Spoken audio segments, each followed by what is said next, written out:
Полноќен ужас во Скопје.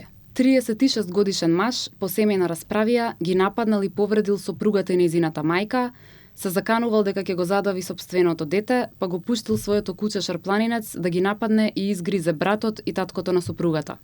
Нов ужасен случај на семејно насилство во главниот град. За среќа, полицијата успеала да интервенира пред да се случи поголема трагедија и го уапсила насилникот. Со намера да ги вознемири и заплаши, осумничениот почнал да вика и да се заканува на сопругата и на нивните две деца на возраст од 6 и 4 години.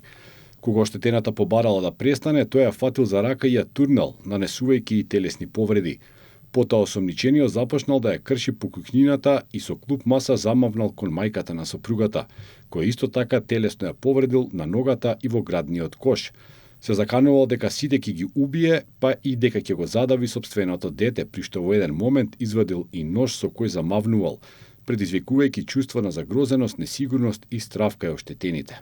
Во текот на дивењето на насилникот, сопругата некако успеала да се оттргне од неговите канџи и телефонски да ги повика нејзиниот брат и татко да ја спасат. Но тоа не го спречило 36 годишникот да продолжи, па и нив им се заканувал со ножот. Дури излегол од куќата и од боксот го пуштил во двор своето куче од расата шарпланинец, кој ги нападнало таткото и братот.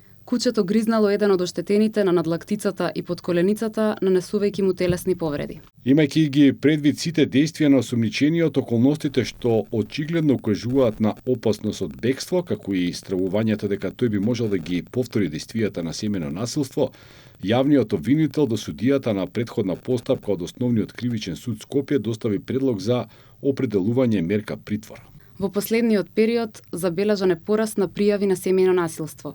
Според полициските извештаи, во мај оваа година пријавите за насилство се зголемени за 70,5% споредбено со истиот месец минатата година, при што како најчести форми на насилство се јавуваат телесна повреда и загрозување на сигурноста. По трагичниот случај со смртта на младата мајка Ивана и нејзината ќерка, жртвите се охрабрија се повеќе да пријавуваат доколку имаат насилник во своја близина. Од потешките кривични дела врзани со семејно насилство во посочениот период, се издвојуваат убиство во Битола и 2 тешки телесни повреди, а вкупно е пријавено 191 кривично дело.